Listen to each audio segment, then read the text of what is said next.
Hello friends, welcome back to my YouTube channel. അപ്പോൾ നമ്മൾ പഠിച്ചുകൊണ്ടിരിക്കുന്നത് ബിസിനസ് ഓർഗനൈസേഷൻ ആൻഡ് മാനേജ്മെൻറ്റിൻ്റെ യൂണിറ്റ് 1 ഇൻട്രൊഡക്ഷൻ ടു ബിസിനസ് ആണ്.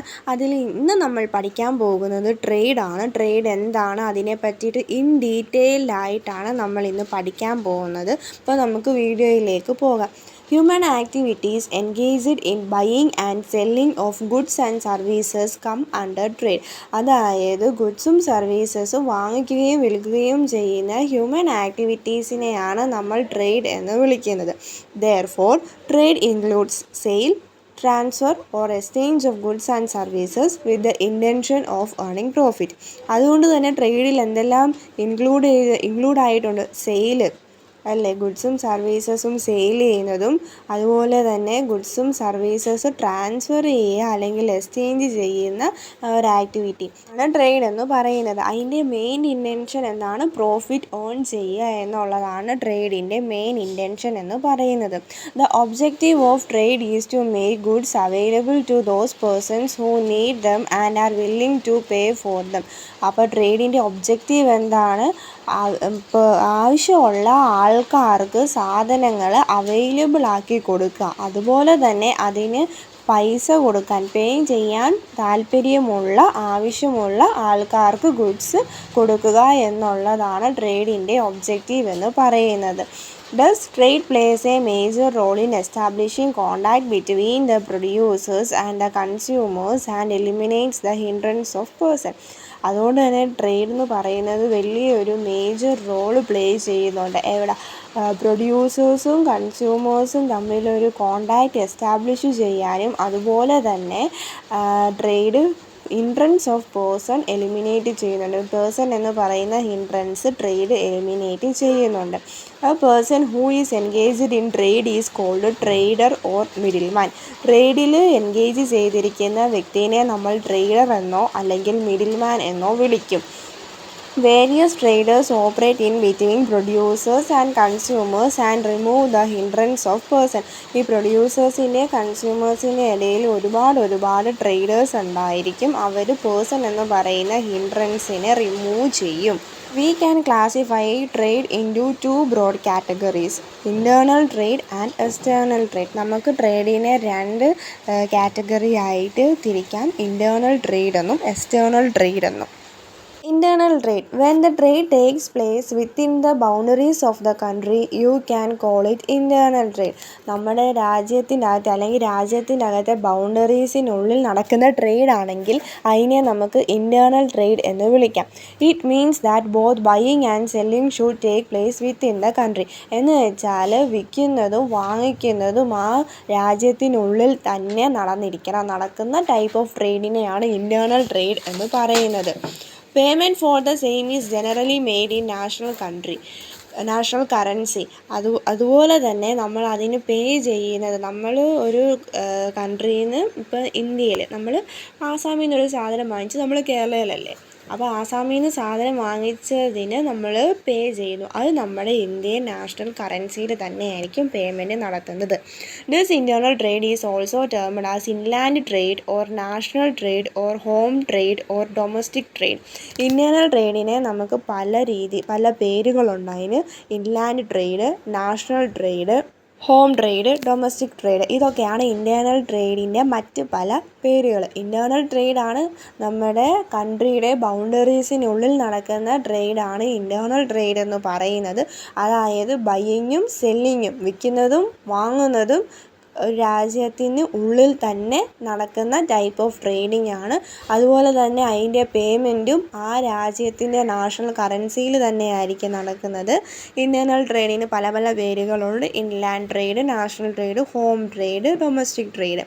On the basis of the scale of operations we can classify internal trade into wholesale trade and retail trade. അപ്പോൾ നമ്മളുടെ ബിസിനസ്സിൻ്റെ ഓപ്പറേഷൻസിനെ അനുസരിച്ച് നമുക്ക് ഇൻറ്റേർണൽ ട്രേഡിനെ രണ്ടായിട്ട് ഡിവൈഡ് ചെയ്യാം. ഹോൾസെയിൽ ട്രേഡ് എന്നും റീറ്റെയിൽ ട്രേഡ് എന്നും. ട്രേഡിനെ രണ്ടായിട്ട് ഡിവൈഡ് ചെയ്തിട്ടുണ്ട്, internal trade, external trade.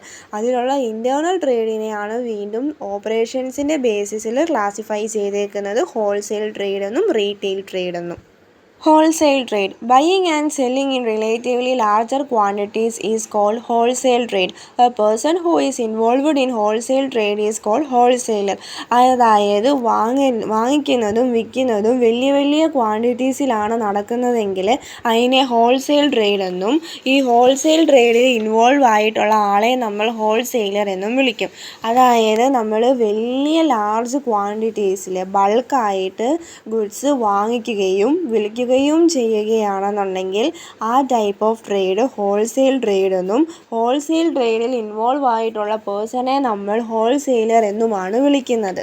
Retail trade. This refers to buying and selling in relatively smaller quantities. A person engaged in retail trade is called a retailer. Goods വാങ്ങിക്കുന്നതും വിൽക്കുന്നതും വളരെ ചെറിയ ഒരളവിലാണെന്നുണ്ടെങ്കിൽ അതിനെ നമ്മൾ റീറ്റെയിൽ ട്രേഡ് എന്നാണ് വിളിക്കുന്നത്. റീറ്റെയിൽ ട്രേഡിൽ ഏർപ്പെടുന്ന ആളെ നമ്മൾ റീറ്റെയിലർ എന്നും വിളിക്കുന്നു. How these wholesalers and retailers operate and eliminate the hindrance of person. എങ്ങനെയാണ് ഈ ഹോൾസെയിലേഴ്സും റീറ്റെയിലേഴ്സും പ്രവർത്തിക്കുന്നത്, അതുപോലെ തന്നെ പേഴ്സൺ എന്ന് പറയുന്ന ഹിൻഡ്രൻസിനെ ഇവരെങ്ങനെയാണ് എലിമിനേറ്റ് ചെയ്യുന്നതെന്ന് നോക്കാം. A wholesale trader buys goods in large quantities from the manufacturers and sells in relatively smaller quantities to the retailers. ഒരു ഹോൾസെയിലർ ബൾക്കായിട്ട് സാധനങ്ങൾ മാനുഫാക്ചറിൽ നിന്ന് വാങ്ങിച്ചിട്ട് ചെറിയ അളവിൽ റീറ്റെയിലേഴ്സിന് വിൽക്കും. Thus the wholesale traders constitute a link between the producers on the one hand and the retailers on the other hand. അതുകൊണ്ട് തന്നെ ഈ ഹോൾസെയിലേഴ്സ് എന്താ പ്രൊഡ്യൂസേഴ്സിനും റീറ്റെയിലേഴ്സിനും ഒരു ലിങ്ക് കോൺസ്റ്റിറ്റ്യൂട്ട് ചെയ്യുന്ന ഒരു വർക്കാണ് ഹോൾസെയിലേഴ്സ് നടത്തുന്നത്. Retailers who buy goods from the wholesalers sell them in smaller quantities to the consumers. ഈ റീറ്റെയിലേഴ്സ് ഹോൾസെയിലേഴ്സിൽ നിന്ന് വാങ്ങിച്ച സാധനങ്ങൾ ആവശ്യക്കാരായ നമ്മൾ കൺസ്യൂമേഴ്സിന് നമ്മുടെ ആവശ്യത്തിന് വേണ്ടി നമ്മൾ കുറച്ച് ക്വാണ്ടിറ്റീസിലല്ലേ അവിടെ സാധനം വാങ്ങിക്കുന്നുള്ളൂ. അങ്ങനെ ആ ഒരു സ്മോളർ ക്വാണ്ടിറ്റീസിൽ സാധനങ്ങൾ കൊടുക്കും. Thus retail traders establish link between wholesale traders on the one hand and consumers on the other. Wholesaler പ്രൊഡ്യൂസറിനെ റീറ്റെയിലുമായിട്ട് കണക്റ്റ് ചെയ്യുന്നത് പോലെ റീറ്റെയിൽ ട്രേഡേഴ്സ് ഹോൾസെയിലറുമായിട്ടും കൺസ്യൂമറുമായിട്ടും ഒരു ലിങ്ക് എസ്റ്റാബ്ലിഷ് ചെയ്യുന്നുണ്ട്. Thus the wholesalers and retailers establish a link between the producers and consumers and eliminate the hindrance of person. അപ്പോൾ indirect ആയിട്ട് നമുക്ക് പറയാം അല്ലേ, ഹോൾസെയിലേഴ്സ് ആണെങ്കിൽ ഹോൾസെയിലേഴ്സും റീറ്റെയിലേഴ്സും പ്രൊഡ്യൂസേഴ്സിനെയും കൺസ്യൂമേഴ്സിനെയും തമ്മിൽ ലിങ്ക് എസ്റ്റാബ്ലിഷ് ചെയ്തിട്ട് പേഴ്സൺ എന്ന് പറയുന്ന ഹിൻഡ്രൻസ് ഇവർ എലിമിനേറ്റ് ചെയ്യുന്നുണ്ടെന്ന്. However, sometimes producers may take the services of only either wholesalers or retailers or may establish a direct link with the consumers. പക്ഷേ ചില സമയത്ത് പ്രൊഡ്യൂസേഴ്സ് ഒന്നെങ്കിൽ ഹോൾസെയിലറുടെയോ അല്ലെങ്കിൽ റീറ്റെയിലറുടെയോ സർവീസ് എടുക്കത്തുള്ളൂ, അല്ലെങ്കിൽ അവർ ഡയറക്റ്റ് ആയിട്ട് തന്നെ കൺസ്യൂമേഴ്സുമായിട്ട് ഒരു ഡയറക്റ്റ് ലിങ്ക് എസ്റ്റാബ്ലിഷ് ചെയ്യും. Chain of traders or middleman operating in between producer and consumer is referred to as channel of distribution.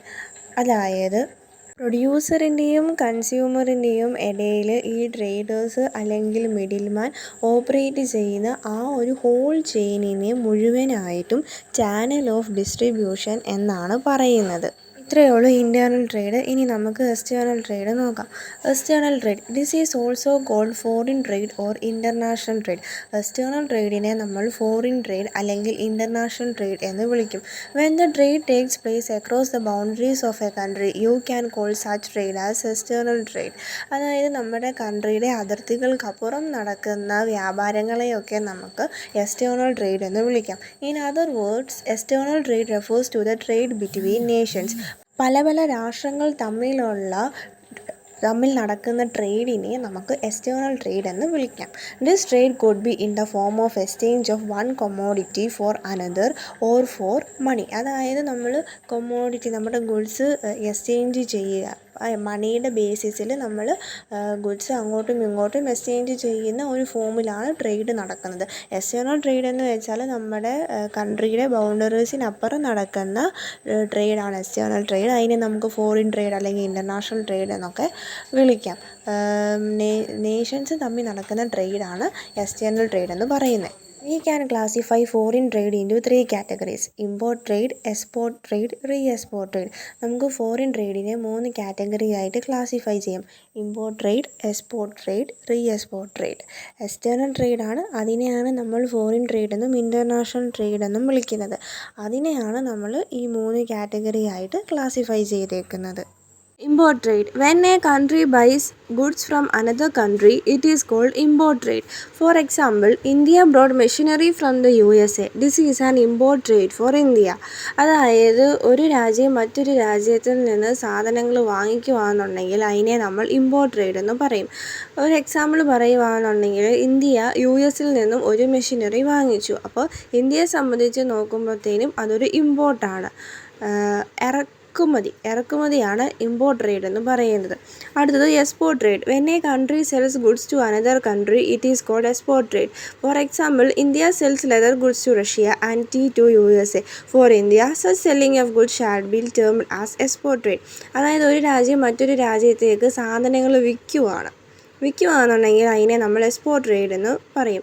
കയറ്റുമതി എന്ന് മലയാളത്തിൽ പറയും. ഇപ്പോൾ ഇന്ത്യ റഷ്യയ്ക്ക് ലെതർ ഗുഡ്സ് വിൽക്കുന്നു, USA-ക്ക് ടീ വിൽക്കുന്നു. ഇന്ത്യയെ സംബന്ധിച്ച് നോക്കുമ്പോഴത്തേനും ഇതൊക്കെ എക്സ്പോർട്ട് ട്രേഡാണ്. നമ്മൾ ഇവിടുന്ന് ഒരു സാധനം അങ്ങോട്ട് കയറ്റി വിൽക്കുക, എക്സ്പോർട്ട് ട്രേഡ്. അടുത്തത് re-export trade. This is also called entry port trade. When the goods are imported from one country and the same are exported to another country, such trade is called re-export trade. Re-export is done by those countries which have ports that are conveniently situated to serve as distributing points for neighboring countries. Such countries import large quantities of goods and re-export the same to the neighboring countries. അതായത് simply പറഞ്ഞാൽ ഇപ്പോൾ റീഎക്സ്പോർട്ട് ട്രേഡിൻ്റെ മറ്റൊരു പേരാണ് entry port trade എന്ന് പറയുന്നത്. ചുരുക്കത്തിൽ പറയുകയാണെങ്കിൽ ഒരു രാജ്യം മറ്റൊരു രാജ്യത്തിൽ നിന്ന് സാധനങ്ങൾ ഇറക്കുമതി ചെയ്തിട്ട് അതേ സാധനങ്ങൾ തന്നെ മൂന്നാമതൊരു രാജ്യത്തിലേക്ക് കയറ്റുമതി ചെയ്യുന്നതാണ് റീഎക്സ്പോർട്ട് ട്രേഡ് എന്ന് പറയുന്നത്. ഒരു രാജ്യം മറ്റൊരു രാജ്യത്തിൽ നിന്ന് സാധനങ്ങൾ വാങ്ങിച്ചിട്ട് അതേ സാധനങ്ങൾ തന്നെ വേറൊരു രാജ്യത്തേക്ക് കയറ്റുമതി ചെയ്യുന്നതിനെയാണ് നമ്മൾ റീഎക്സ്പോർട്ട് ട്രേഡ് എന്ന് പറയുന്നത്. ഇത് എങ്ങനെയാണെന്ന് വെച്ചാൽ ഇതിൻ്റെ ഒരു പ്രത്യേകത എന്ന് പറഞ്ഞാൽ സാധനങ്ങൾ നമ്മൾ ഇങ്ങനെ ഇമ്പോർട്ട് ചെയ്യുന്ന സാധനങ്ങൾ നമ്മുടെ രാജ്യത്ത് ഉപയോഗിക്കാൻ വേണ്ടിയിട്ട് അല്ല, മറിച്ച് മറ്റൊരു രാജ്യത്തിലേക്ക് വീണ്ടും കയറ്റുമതി ചെയ്യാൻ വേണ്ടിയിട്ടാണ് ഈ സാധനം നമ്മൾ ഇമ്പോർട്ട് ചെയ്ത് വാങ്ങിക്കുന്നത്. ഇത് പ്രധാനമായും നല്ല തുറമുഖ സൗകര്യമുള്ള രാജ്യങ്ങളൊക്കെയാണ് ഇത്തരത്തിലുള്ള വ്യാപാരങ്ങൾ നടത്തുന്നത്. നല്ല കൺവീനിയൻ്റ് ആയിട്ടുള്ള പോർട്ട്സൊക്കെ ഉള്ള രാജ്യങ്ങളാണ് ഇതുപോലത്തെയുള്ള ട്രേഡിംഗ് ഒക്കെ നടക്കുന്നത്. ഇത്തരത്തിലുള്ള രാജ്യങ്ങൾക്ക് വിതരണ കേന്ദ്രങ്ങളായിട്ട് പ്രവർത്തിക്കുന്നുണ്ട്. ഡിസ്ട്രിബ്യൂട്ടിംഗ് പോയിൻറ്റ്സ് ആയിട്ട് നല്ല കൺവീനിയൻ്റ് ആയിട്ടുള്ള രാജ്യങ്ങളൊക്കെ ഉണ്ടെങ്കിൽ അവർക്കപ്പം നല്ല ഡിസ്ട്രിബ്യൂട്ടിംഗ് പോയിൻറ്റ്സ് ഒക്കെ കാണാം. അങ്ങനെയുള്ള രാജ്യങ്ങളൊക്കെയാണ് ഇത് ചെയ്യുന്നത്. ഈ വീഡിയോയിൽ പറഞ്ഞിട്ടുള്ള കാര്യങ്ങളെല്ലാം നിങ്ങൾക്ക് മനസ്സിലായെന്ന് വിശ്വസിക്കുന്നത്. എന്തെങ്കിലും ഡൗട്ട്സ് ഉണ്ടെങ്കിൽ കമൻറ്റ് സെക്ഷനിൽ ചോദിക്കുക. താങ്ക്